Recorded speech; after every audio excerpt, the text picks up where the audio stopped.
Cet épisode, Bord de piste, est proposé par Paris Turf, le partenaire officiel d'une nouvelle série de podcasts réalisés par la FASEC. Depuis 1946, Paris Turf, média leader, est engagé dans la défense et la promotion des courses hippiques. Paris Turf met en avant les acteurs de ce monde. Paris Turf, c'est bien plus qu'une référence. C'est une invitation à vivre pleinement sa passion des courses hippiques. Alors préparez-vous, c'est parti pour 30 minutes de découverte. Bon podcast! Bonjour à toutes et à tous, bienvenue dans ce nouvel épisode de Bord de piste, le premier podcast RH des courses hippiques de la FASEC. Je m'appelle Élise David, je suis directrice de l'emploi à la FASEC. Dans cet épisode, nous allons parler des risques psychosociaux au travail, où mieux vaut prévenir que guérir. Mes deux invités sont Xavier Nakadji, ex-entraîneur de chevaux de course au galop, préparateur mental certifié pour athlètes de haut niveau. Bonjour. Bonjour Élise, bonjour tout le monde. Et Jonathan Lagenèbre, entraîneur, adjoint manager de l'écurie Terry et freelance dans la communication et le management dans les écuries de course au trot. Bonjour Jonathan. Bonjour Élise, bonjour à tout le monde. Parce que nos métiers sont exigeants, quand le mental est au plus bas, le corps ne suit pas. Il s'agit d'être vigilant sur les risques psychosociaux liés au travail. De quoi s'agit-il ? Quel rôle a l'employeur ? Comment protéger les salariés ? Des réponses auxquelles répondront nos spécialistes pour diminuer notamment l'augmentation de l'absentéisme et les taux élevés de rotation de personnel. Pour commencer, Xavier, vous êtes coach, ancien entraîneur de chevaux de course au galop. Qu'est-ce que les RPS ? Les risques psychosociaux désignent la catégorie des risques professionnels impactant la santé physique et mentale des travailleurs. On peut la distinguer en plusieurs caractéristiques. Il y a tout d'abord le stress au travail, qui provient souvent d'une surcharge, d'un manque de moyens ou d'un manque d'autonomie des salariés. Il y a aussi une déconsidération parfois quand les gens font des efforts et qu'ils ne se sentent pas récompensés. Donc ils sont en manque de considération. Il y a les inégalités en matière de reconnaissance et de rémunération là aussi. Il y a les violences internes à l'entreprise, le harcèlement, le conflit, le manque de soutien de la direction dans des moments où les gens sont un petit peu malmenés au travail. Et enfin des conditions de travail défavorables qui démotivent les salariés et ne créent pas un environnement favorable à la production, à la bonne production en tout cas.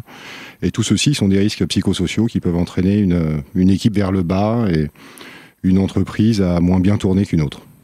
Alors justement, on parle de risques psychosociaux au travail. Jonathan, vous êtes passé par un cap difficile. Le jour où on vous a annoncé votre inaptitude à entraîner des chevaux de course, est-ce que vous aviez eu du soutien ? Du soutien, j'en ai peut-être pas forcément cherché aussi. J'étais surtout dans la réaction. Et moi, sitôt, j'ai eu la chance d'avoir Stéphane Meunier, qui est au syndicat des entraîneurs, avec qui on discute beaucoup, qui m'a orienté vers Equiresources au moment où je cherchais des solutions. Voilà, j'ai cherché différents moyens parce que moi l'entraînement des chevaux c'était toute ma vie et voilà, je pensais pas un jour devoir arrêter ce métier-là. Et donc, bon, avec l'aide d'Equiresources, voilà, et Stéphane Meunier, j'ai pu creuser un petit peu. Et puis, donc, c'est Patrick Terry, qui était un ami aussi à moi, qui m'a conseillé ce métier d'adjoint, ce qui se faisait déjà au galop. Voilà. Et suite à ça, je me suis renseigné un peu partout en quoi ça consistait, quel rôle il y avait. Ça me permettait de rester encore un petit pied dans le métier. Ok, et finalement, vous auriez eu besoin de quelque chose en plus à ce moment-là ou pas ?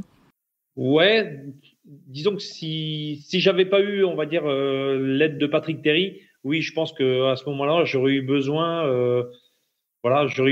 peut-être d'un coup de main sur une reconversion qui touchait, on va dire, les chevaux et notamment un peu plus mon métier qui était dans l'entraînement, ou pourquoi pas dans la formation, ou pourquoi pas rester un peu dans le métier. Ouais, c'est un milieu pour lequel on a de l'attachement et qui est difficile à quitter, notamment quand c'est brutal comme ça. Xavier, selon vous, qu'est-ce qui peut déclencher des risques psychosociaux dans les écuries de course ? En général, dans une écurie de course ou dans une autre entreprise, il y a souvent une surcharge de travail qui peut créer du stress et c'est peut-être le facteur numéro 1 des risques psychosociaux. Il y a les plages horaires, les grandes journées, les grosses journées qui sont quasi quotidiennes dans les écuries. Les gens peuvent aussi se sentir pas assez considérés au regard des efforts qu'ils produisent tous les jours, parce que dans les écuries en particulier, c'est vraiment pas un métier facile, ça se rapproche d'un métier agricole où on travaille 7 jours sur 7 et on se lève avec le soleil et on se couche avec lui aussi en ayant passé son après-midi à l'écurie. Donc si vous manquez de considération, c'est quelque chose qui peut à la fin vous démotiver. Il peut y avoir une inégalité en matière de rémunération ou de reconnaissance. Il peut aussi y avoir, comme dans toute entreprise, des violences internes comme le harcèlement, le conflit, le manque de soutien de la direction lors d'un conflit. Vous vous sentez pas du tout soutenu, donc à quoi bon se lever le matin pour des gens qui ne vous considèrent pas assez pour prendre votre défense lors d'un conflit ouvert où les acteurs sont devant vous et qu'en tant que chef d'entreprise, vous n'avez qu'à régler les choses, mais c'est pas tout le temps fait parce que c'est toujours compliqué de distribuer des bons et des mauvais points. Et puis des conditions de travail défavorables. Il peut y avoir des entreprises, quelles qu'elles soient, qui ne produisent pas suffisamment de matériel ou de confort pour leurs salariés. Et puis si vous mettez 3 quarts d'heure tous les matins à chercher une fourche et un balai en se levant à 6 heures, vous avez un petit peu l'impression de perdre votre temps. Donc ça aussi, ça peut être une source de démotivation assez importante. Et ce qu'il faut noter aussi, c'est que les risques peuvent se cumuler. Je parlais de conflits ouverts au sein d'une entreprise. S'il y a un acte de violence et que la direction ne soutient pas le salarié agressé, vous cumulez deux facteurs de risques psychosociaux. Donc vous pouvez les empiler aussi à ne pas gérer. Et Xavier, du coup, est-ce qu'il y a des moyens de les prévenir, ces risques psychosociaux ?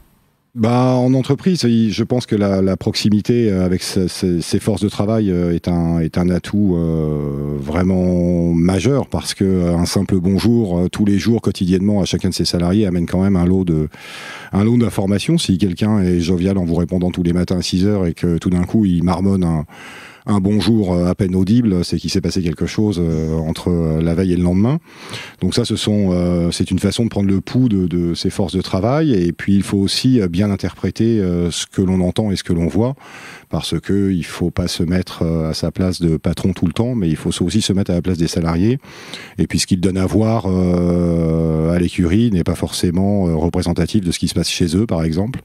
Et vous pouvez avoir un salarié qui arrive en retard tous les jours et vous avez envie de lui crier dessus, et puis finalement en le prenant dans un bureau à part et en ayant un entretien individuel, ce qui est conseillé pour prévenir ces facteurs de risques psychosociaux, vous vous apercevez qu'il a un enfant très malade, qui court les hôpitaux l'après-midi quand il ne travaille pas, et qu'effectivement ces 10 ou 15 minutes qu'il vous prend tous les matins, c'est soit parce qu'il est très fatigué, soit parce qu'il est très soucieux, soit parce qu'il dépose son enfant dans une structure adaptée à son problème ou même son handicap. Et voilà, il faut bien interpréter les choses. Il faut avoir pas mal d'acuité, mais je fais confiance aux entraîneurs. Ils en ont beaucoup à l'endroit des chevaux et ils en ont sûrement aussi à l'endroit de leur personnel. Jonathan, vous êtes adjoint manager à l'écurie Terry. Là, Xavier nous le disait à quel point c'est important de créer du lien et de connaître un peu, être à l'écoute en tout cas de ses salariés. Comment vous pratiquez, vous avez des techniques ?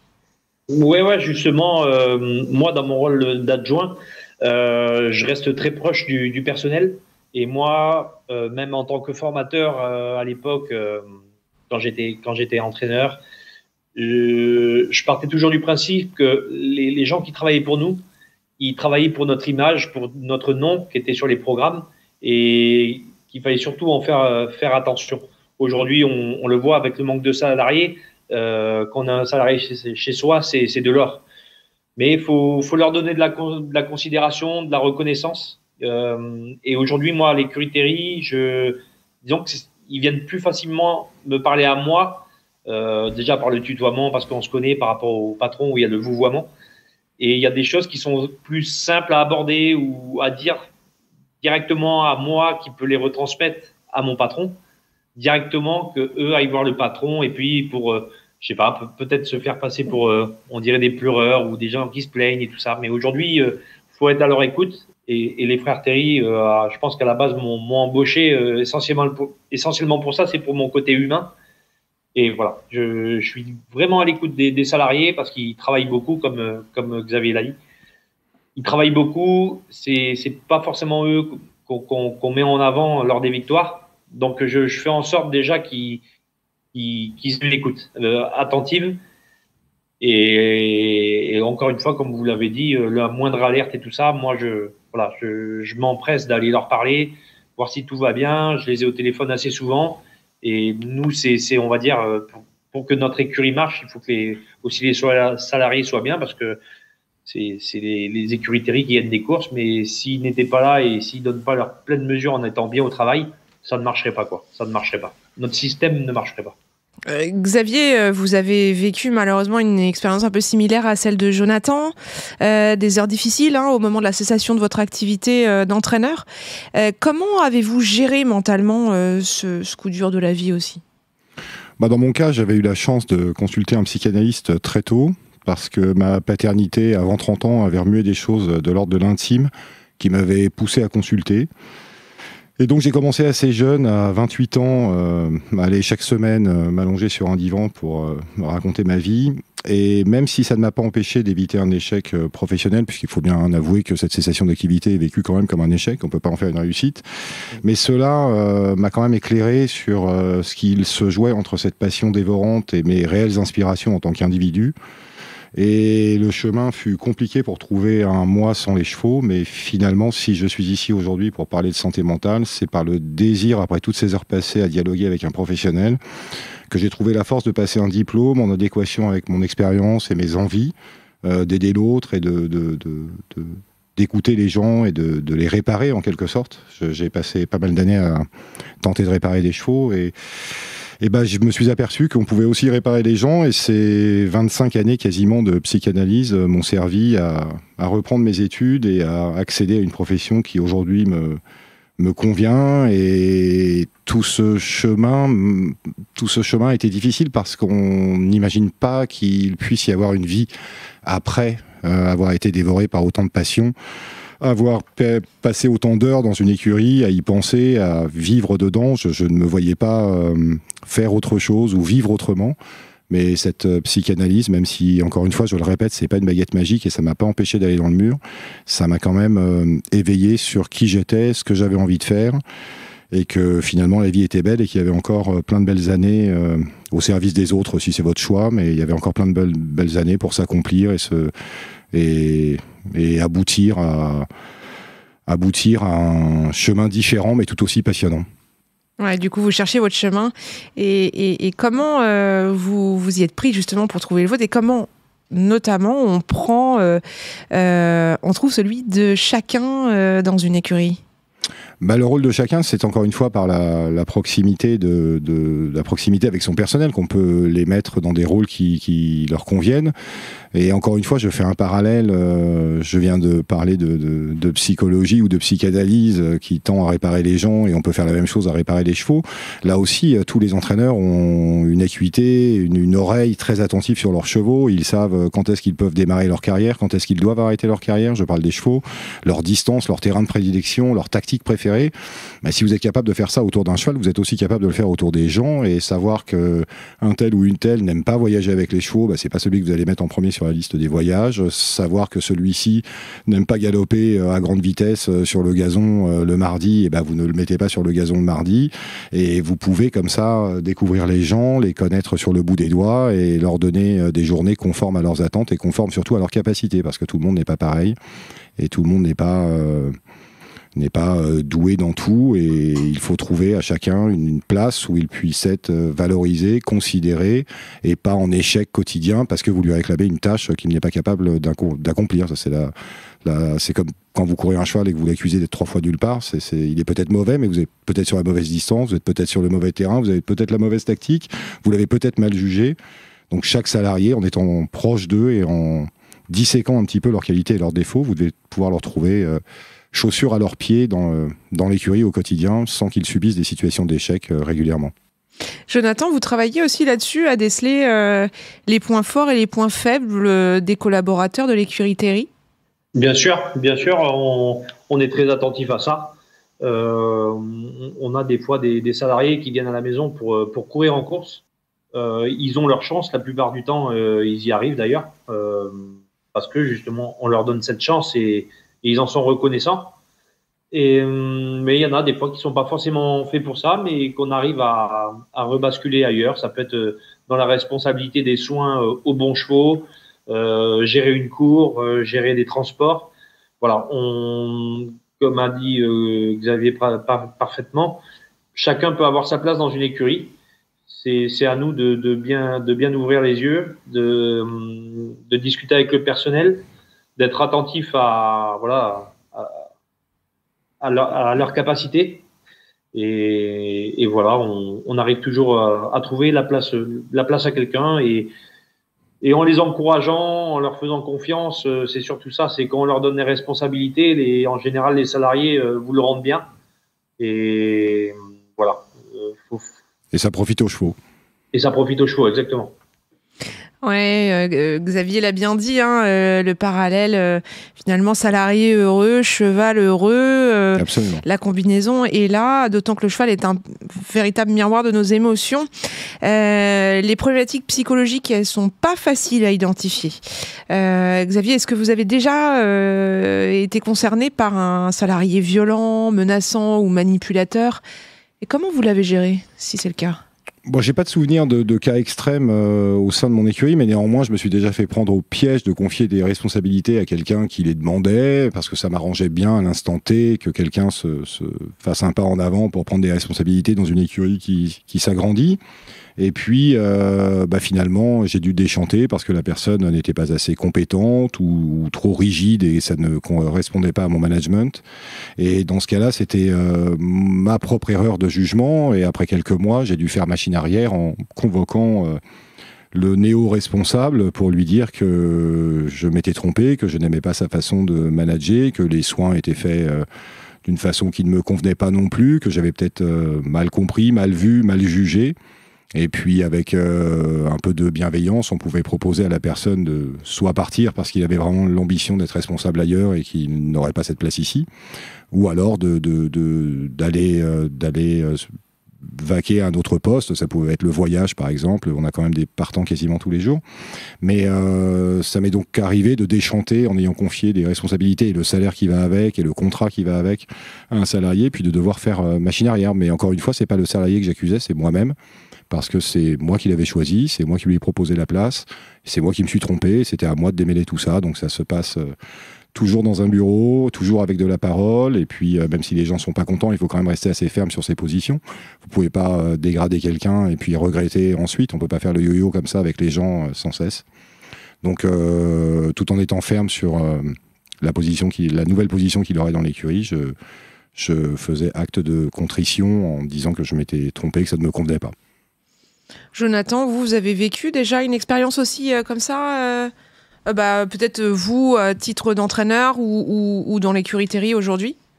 Non, disons que moi, dans ma jeunesse, j'ai eu ce cas-là où, comme je disais, c'était un peu plus rustique, un peu plus archaïque avant, où on avait toujours, je parle de ça il y a plus de 10 ans, maintenant ça a évolué heureusement, mais où il y avait des gens qui tentaient un peu de nous impressionner suivant le statut ou le niveau qu'on avait. Moi j'ai connu ça aussi, entre parenthèses, un peu à l'école, où j'avais affaire avec des gens un peu violents, un peu menaçants. Xavier, le fait de travailler avec des animaux sensibles comme les chevaux, qui ont une grande capacité à sentir le mal-être, est-ce que ça complique pas aussi un peu les choses? Ça complique et ça simplifie aussi parce Tout à fait. Puisque les chevaux sont miroirs de nos émotions, ils vous renvoient aussi l'image à l'instant T que vous avez. Vous pouvez être sous tension et avoir des chevaux qui sont un peu plus tendus. Ça peut hurler dans la cour tous les matins et les chevaux le sentent aussi. Et d'ailleurs, il y avait un célèbre entraîneur anglais qui avait gagné le prix de Diane et du Jockey Club une année après l'autre, et on lui avait demandé quelle était sa recette, et il avait dit « gens heureux, chevaux heureux ». Et je m'en souviens très bien, c'était en 87 je crois, donc j'étais assez jeune à l'époque, et ça m'avait marqué parce que je me suis dit qu'effectivement dans un climat apaisé et serein, même si je ne vends pas un monde de bisounours, c'est quand même difficile tous les jours, ne serait-ce que par la météo, la pluie, le froid et les heures passées dehors, chacun peut en avoir ras-le-bol à un moment, mais si vous amenez un petit peu de sérénité et de calme face à toute éventualité, d'ailleurs, il ne faut pas que vous puissiez dégoupiller en disant oui, mais là c'est vraiment un cas extrême, donc je dégoupille, donc je deviens nerveux, donc je me mets en colère.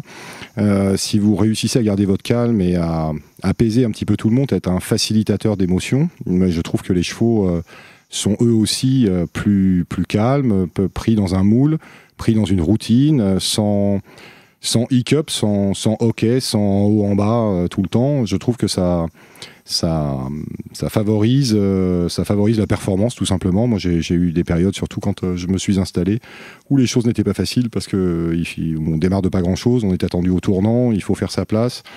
Et comme le disait Jonathan, il faut quand même montrer un petit peu les dents. Et quand on est jeune, c'est pas facile. Et puis, je l'avais dit précédemment, on devient papa aussi. On a une famille.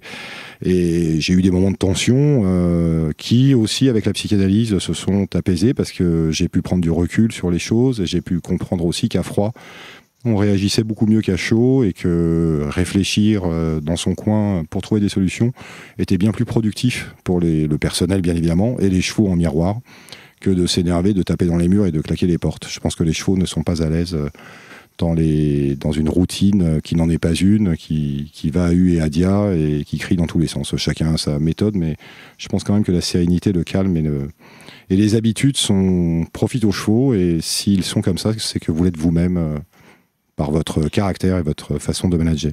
Profite aux chevaux et aux hommes.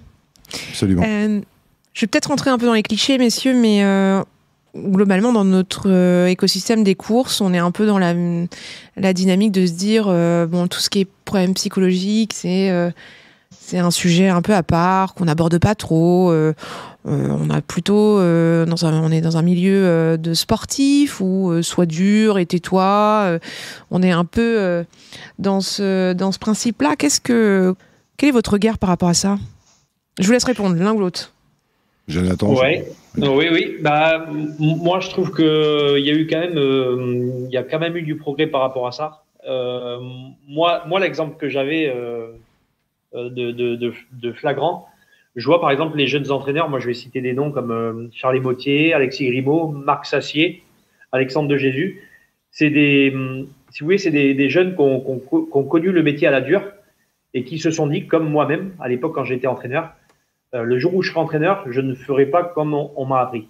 Je pense que les gens maintenant sont ouverts par rapport à ce que leurs salariés qui sont moins bien. Nous, par exemple, c'est pareil. Moi, je l'ai vu dans des écuries où il dit, tiens, il faudrait peut-être que tu ailles voir un psychologue, ce qui est pas mal en soi. Moi-même, je suis passé par là. Hein. J'ai pas de honte à le dire. Il y avait des moments où j'avais pas d'issue. Et justement, où je trouve que dans notre métier, on devrait avoir des gens un peu référents pour ça, parce que j'ai été voir des psychologues et je trouve qu'ils n'ont pas forcément les réponses que l'on cherche par rapport à l'exigence de notre métier. C'est le mot passion, je trouve, qui nous a fait défaut depuis tant d'années. C'est que la passion a permis à tout le monde d'avoir une position asservie à son métier. Et sous prétexte d'être passionné, il faut absolument se donner tout entier, sans retenue. Et puis, si vous vous retenez un petit peu, vous n'êtes pas si passionné que ça. Vous n'aimez pas tant les chevaux que ça. Donc, pour prouver cet amour et cette dévotion, tout le monde a tendance à basculer et à sacrifier vie de famille, vie amicale, vie culturelle aussi. On peut très bien prendre son dimanche pour aller voir la Joconde au Louvre. Ça vous élève, ça vous fait voir autre chose, ça vous fait réfléchir. Mais si vous dites ça dans une écurie, je prends mon dimanche parce que je vais voir la Joconde au Louvre, on va dire, ah mais toi t'aimes pas vraiment les chevaux, t'aimes pas vraiment ça, t'es pas vraiment passionné. Et donc pour avoir ce saut de la personne passionnée, homme ou femme de cheval, ça nécessite beaucoup de sacrifices, beaucoup d'heures qui, je suis d'accord avec vous Jonathan, ne sont pas forcément nécessaires. Et je suis bien content de vous entendre parler des jeunes entraîneurs qui font différemment et qui, sortant de l'apprentissage, se disent, moi je ne ferai pas comme ça. Parce que oui, il y a une vie en dehors des chevaux, oui, il y a une vie culturelle, oui, il y a une vie amicale, oui, il y a des dîners entre amis, oui, il y a des franches rigolades. Et il n'y a pas que les box, la fourche et le balai pour les salariés. Et c'est, à mon avis, même un bénéfice pour l'entreprise que d'avoir des salariés bien équilibrés et qui s'élèvent aussi bien culturellement que en faisant des voyages et qui ramènent des expériences et qui sont contents de reprendre le travail et je trouve qu'un être humain, c'est un ensemble et c'est pas forcément... j'aime les chevaux et j'en mangerai du matin jusqu'au soir et du soir au matin toute ma vie pour prouver à tout le monde que j'aime vraiment ça. Je trouve que c'est pas nécessaire et ça fait plus de dégâts que cela confère de bien-être aux gens. Bon alors, si on veut pas être concerné par les risques psychosociaux au travail, eh bien, on va au cinéma. On va dîner entre amis et on pense et pas des amis de chevaux. Non. Bon, ça peut aussi, mais ils peuvent discuter de football ou de cassoulet. Hein. On peut parler d'autre chose que de chevaux. Plein de sujets. Jonathan, vous aviez un exutoire, un moyen d'échapper un peu à toute cette pression dans votre travail ? Oui, moi j'avais la boxe. Je m'étais mis à la boxe. Déjà, premièrement, c'était parce que je manquais un peu de caractère. Donc, disons que quand je prenais des reproches ou des remarques, c'était pas dans ma nature d'avoir du répondant. Donc, j'avais cette frustration un peu de ne pas pouvoir répondre. Mais bon, après, j'étais bien éduqué. On me disait, tu réponds pas, voilà. Et j'avais trouvé ça pour, on va dire, prendre un peu de caractère et apprendre à me défendre, aller vers la boxe. Voilà.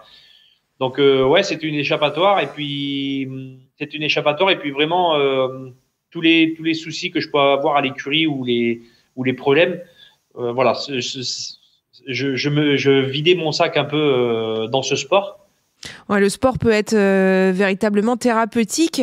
Il y en a qui choisissent pas le sport, mais qui peuvent avoir quelques déviances addictives. On le sait dans notre environnement. Xavier, vous pouvez nous en parler ? Bah oui, là, Jonathan a donné l'exemple d'une sublimation de sa contrainte par la pratique du sport qui lui permettait de vider sa tête et son énergie d'ailleurs, peut-être concentrée au mauvais endroit par des mauvaises pratiques à l'écurie ou des journées trop longues ou trop difficiles. Mais il y en a qui n'arrivent pas à sublimer, c'est-à-dire à se faire plaisir avec la contrainte environnante et qui prennent le chemin de l'addiction, que ça peut être au jeu, ça peut être avec l'alcool ou la drogue. Mais ça, ce sont des gens qui sont plus en souffrance et qui souffrent en sourdine, qui trouvent par l'addiction le moyen de combler un vide, parce que ça les remplit. Il faut toujours aller jouer la prochaine course ou courir le prochain casino, aller boire le prochain verre, aller chercher sa prochaine dose de drogue, et ça, c'est une façon de remplir un vide qui détruit la personne petit à petit, alors que dans le cadre de Jonathan, on a plutôt quelqu'un qui sublime la contrainte, c'est-à-dire qu'il est contraint au travail avec une forte pression, mais il a un moyen créatif, je dirais, de s'exprimer en allant pratiquer la boxe. Mais dans le cadre des addictions, c'est le contraire, c'est un échappatoire qui vous ruine et qui comble un grand manque. C'est bien la drogue ou le jeu ou l'alcool. Quand vous êtes addicté et que vous n'en avez plus, c'est bien le manque que vous ressentez. Et donc ce sont quand même deux postures totalement différentes et deux pathologies complètement différentes. Je préférerais que les gens prennent exemple sur Jonathan plutôt que de les voir s'addicter à quoi que ce soit, mais l'addiction dans toutes ses composantes est toujours facteur de souffrance. C'est jamais gai d'être aliéné à quelque chose. Bon, s'il y a du mal-être décelé dans une entreprise, généralement c'est qu'il y a quand même des problèmes en interne. Il est utile quand même de s'interroger, de prendre un peu de recul sur ses pratiques. Comment on s'y prend, Xavier ? Bon, je trouve que quand il a des problèmes en interne, le patron doit se responsabiliser, ou la patronne doit se responsabiliser en premier, parce que c'est quand même vous qui avez fait le choix des salariés, c'est vous qui avez fait les entretiens d'embauche, c'est vous qui avez confié les postes aux personnes que vous aviez en face de vous, c'est vous qui avez décidé des horaires, c'est vous qui avez décidé de l'organisation, c'est vous qui avez décidé des propriétaires, c'est vous qui avez acheté les chevaux. Je vois pas en quoi les salariés sont responsables de quelque chose qui ne tourne pas rond. Donc il faut d'abord se remettre en question, et effectivement la proximité avec ses salariés permet d'identifier les problèmes, ce qu'ils souhaitent. Alors je ne parle pas non plus d'accéder à un monde où tout irait bien et où personne n'aurait de contraintes et tout le monde serait très heureux. Je veux pas avoir l'air d'être un idéaliste perché sur mon cocotier, mais on peut faire des réunions, et suffisamment de réunions pour comprendre les attentes des gens, pour comprendre leur vie aussi. Il y a des vies compliquées, il y a des gens qui sont divorcés, qui ont une garde alternée avec leurs enfants. Il y en a d'autres qui n'ont pas d'enfants, il y en a qui sont jeunes, il y en a qui sont plus vieux, il y en a qui ont mal partout, il y en a qui sont rebondissants. À vous de mettre tout ça en musique pour que les horaires, les RTT, les dimanches conviennent à votre équipe et leur permettent d'avoir une vie en dehors de l'écurie. Et si cela ne tourne pas rond. C'est à vous, en tant que patron et chef d'entreprise, que vous devez vous en prendre d'abord et vous dire que vous n'avez pas bien géré l'esprit d'équipe et votre planning. Et je ne vois pas en quoi nous pourrions blâmer les salariés. Les chevaux, c'est facile de les blâmer quand ils sont non placés. On dit il n'est pas très bon, il n'est pas ceci, il n'est pas cela. Comme ils ne peuvent pas vous répondre, vous partez avec vos secrets et vous vous en sortez par une pirouette. Mais les gens, ça parle et je ne vois pas en quoi les salariés seraient responsables d'un mauvais vivre à l'écurie ou d'une mauvaise organisation, puisque c'est l'article 1 du Code des courses. L'entraîneur est responsable de ses chevaux et aussi de son écurie et donc de son personnel. Moi, j'avais lu une étude sur le fait que plus un salarié prenait de congés et plus il était productif, efficace et engagé dans son travail. Ben oui, mais j'ai même lu dans un journal irlandais un crack jockey d'obstacles qui a pris sa retraite à 42 ans ou 43 ans et qui s'est trouvé démuni sans métier. Et qui a dit et mis en place d'ailleurs, puisque ça existe maintenant, quelque chose qui ressemblerait à la FASEC, où les jockeys, pendant leur carrière, peuvent se former à un autre métier pour préparer l'après. Et donc il y avait une partie des gens qui disaient oui, mais à se former l'après-midi à autre chose que la monte en course, on perd de la concentration, on perd de l'agnac, on perd ceci, ça c'est un petit peu l'ancienne école. Et puis il y a ce fameux jockey qui dit bah non, moi je préfère accompagner les gens dans la formation, parce que justement ça les valorise, et savoir qu'ils ont quelque chose quand ils vont arrêter, savoir qu'ils sont bons à autre chose qu'à sceller un cheval ou à monter, au contraire ça leur donne confiance, ça leur donne de l'épaisseur, ça les élève cérébralement et ils n'en sont que des meilleurs jockeys à ce moment-là. Donc voilà, il y avait deux écoles qui se sont heurtées en Irlande autour du sujet, et cet ancien jockey disait quand je pense à toutes les siestes que j'ai fait sur mon canapé fatigué, je trouve que c'est du temps perdu, j'aurais mieux fait de me trouver un nouveau métier, ça m'aurait autrement mis de meilleure humeur et ça m'aurait donné un petit peu plus confiance en moi. Donc moi je fais partie de cela, je pense que plus vous avez de plaisir à découvrir des choses, de la curiosité, des voyages, des musées, des livres, ce que vous voulez, des amis. Je trouve que ça profite à l'entreprise, et les gens, si passionnés soient-ils, avec des œillères et un objectif gros comme une tête d'épingle à viser sans cesse, ça les enferme, ça les durcit, et je ne suis pas sûr que ce soit profitable et pour l'être humain et pour l'entreprise. Eh bien, est-ce que vous pensez qu'aujourd'hui, on a près de... Ça, je m'adresse à vous deux, messieurs, à vous de répondre. C'est une question un peu spécifique, mais aujourd'hui, on a 40% de femmes qui évoluent au sein des écuries de course. On est en train de vivre une féminisation, un phénomène de féminisation accru depuis les 10 dernières années. Est-ce que potentiellement ces femmes-là sont plus sujettes à des problématiques psychologiques, en tout cas de difficultés de vivre l'écurie de course ?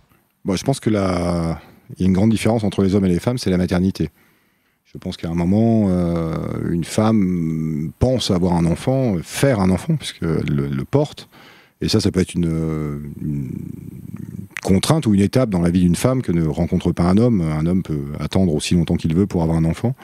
Pas les femmes, donc ça c'est une différence auquel il faut s'atteler, et il faut en parler aussi. Il y a des femmes jockeys qui ont mis leur carrière entre parenthèses et qui sont revenues après. Il y a des joueuses de tennis aussi qui ont fait des enfants qui sont revenus après sur le circuit. Mais c'est à écouter et c'est à prendre en compte. Xavier, on entend de plus en plus parler de discrimination au sein des écuries de course. Quels sont les moyens pour y remédier ? Tout d'abord, j'ai cru comprendre aussi qu'il y avait de l'inclusion dans la société. Il y avait des gens qui étaient poussés, malgré un handicap, à obtenir des postes qu'ils n'auraient pas eu nécessairement il y a quelques années. Donc l'inclusion étant face à la discrimination, justement, c'est quasiment l'opposé. Mais je pense que chaque écurie est un lieu privé qui appartient à quelqu'un ou qui est loué par quelqu'un pour effectuer un travail. Et loin de moi l'idée de d'étordre les gens ou de vous vendre un monde de bisounours. J'imagine qu'il y a plein de gens qui ont plein de choses à dire et plein de personnes à discriminer au regard de ce qui constituerait un monde idéal pour eux. Mais toutes ces idées doivent rester, à mon avis, derrière le portail. Personne n'a besoin de savoir pour qui vous votez, qui vous aimez, qui vous n'aimez pas.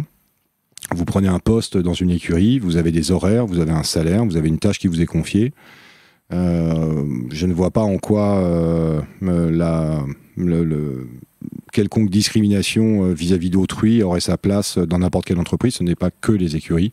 Je trouve que ce lieu privé ou privatisé par un entraîneur ne doit pas être le café du commerce où chacun exprime ses opinions. Il y a justement le café du commerce pour les exprimer autour d'un verre, mais pas dans le cadre du travail. Quand on vient au travail, on parle travail, on vit travail, on est avec ses collaborateurs et collaboratrices. Et si l'équipe ne vous convient pas et si ça vous est insupportable pour des raisons qui vous sont propres, il vous est aussi possible de changer d'écurie et d'aller voir ailleurs si l'herbe est plus verte. Pour rebondir sur ce que disait Xavier, je suis totalement d'accord avec ce qu'il dit. Je trouve que c'est important. Moi, j'ai travaillé il y a 15 ans chez Thierry Duval d'Estaing, qui était au début du sommet de sa gloire. et donc, par exemple, chez Thierry, quand on parlait de discrimination, voilà, on était déjà beaucoup, on était tous différents, on s'entendait pas forcément bien. Et c'est là-bas où je n'ai pas retrouvé depuis cette mentalité, c'est-à-dire qu'une fois qu'on arrivait au travail, moi, il y a des gens, par exemple, il y a 2 personnes avec qui je ne parlais pas et qui vraiment ne m'intéressaient pas. Voilà, personnellement, on n'était même pas sur les mêmes idées. Mais quand on était au travail, on tirait tous dans le même sens. On discutait du travail, voilà, on s'aidait, on s'organisait ensemble. Et je trouve que c'est le meilleur exemple que j'ai eu dans ma carrière et que j'ai essayé de suivre après derrière. C'est-à-dire qu'une fois qu'on était au travail, on était, voilà, comme je disais encore tout à l'heure, on était une équipe et on tirait dans le même sens. Et on n'avait pas besoin de savoir si un tel était alcoolique, l'autre était raciste, ceci, cela. On tirait tous dans le même sens. Et moi, je sais que c'est l'exemplarité que j'ai eue dans une écurie, c'est celle-là. Voilà, c'est chez Thierry Duval d'Estaing il y a très longtemps. Après, je l'ai revu, nous, par exemple, là, chez la famille Terry. Mes patrons, ils font toujours en sorte que tout le monde se respecte, et qu'il n'y en ait pas un plus que l'autre. Et je pense que c'est la mentalité qui doit avoir aujourd'hui, mais ça doit venir déjà des patrons, des employeurs, qui ne doivent pas aller cracher sur un des salariés à un autre salarié. Et il faut que le patron reste neutre envers ses salariés et puis pareil qu'ils inculquent une vraie discipline de travail. Voilà. C'est comme dans les films au cinéma, je suis pas sûr que tous les acteurs soient les meilleurs amis du monde. Il y a tous les genres, il y a tous les âges et quand on les met ensemble sur un plateau, ils font parfois des films merveilleux. Je suis pas sûr qu'ils soient copains dans la vie ou qu'ils partagent les mêmes opinions et pourtant à l'écran, on a l'impression qu'ils s'amusent comme la roue en foire, mais c'est pas tout le temps le cas. Dans les écuries, il faudrait que ça soit à peu près pareil. On a l'impression que tout le monde s'amuse, même si c'est pas le cas. C'est un peu la difficulté des écuries. Globalement, on a des difficultés à faire la part des choses entre la vie pro et la vie perso. Parce qu'il n'y a pas de vie perso. Voilà, c'est quand même la grosse contrainte. C'est à partir de quand on raccroche les bottes ou le casque. Exactement. C'est pour ça qu'il faut leur donner du temps pour accrocher les bottes ou le casque et aller dans les associations qui leur conviennent, parler de ce qui leur convient ou boire un coup et déblatérer sur ce qu'ils aimeraient de nouveau dans le monde, mais c'est pas à l'écurie qu'on a ce genre de débat, surtout que ça peut vite devenir houleux quand les gens ne sont pas d'accord. Donc c'est pas la peine de ramener ça sur le lieu de travail. On peut conclure en se disant que la finalité de tout ça, c'est évidemment les clés, la communication, mais c'est aussi d'arriver à s'échapper un peu de l'entre-soi des courses de temps en temps pour s'ouvrir aux autres, prendre du recul, un bol d'air et revenir plus fort. Merci Xavier, merci Jonathan pour votre partage d'expérience qui a été riche puisque tout simplement vous avez un parcours un peu similaire tous les deux avec des accidents de vie mais qui vous a permis malgré tout d'œuvrer encore au service des courses. Tous les deux à votre échelle, vous avez su prouver qu'il existe une vie après les courses et chacun dans son univers, sa discipline, le trot et le galop. Je voulais aussi préciser que vous pouvez retrouver des informations que Jonathan et Xavier vous laisseront en note de podcast. Et évidemment, vous pouvez nous contacter, retrouver nos coordonnées, les infos sur la FASEC dans les notes du podcast. N'hésitez pas. Merci de nous avoir écoutés. C'était Bord de Piste, le premier podcast RH des courses hippiques de la FASEC. À très bientôt pour un nouvel épisode.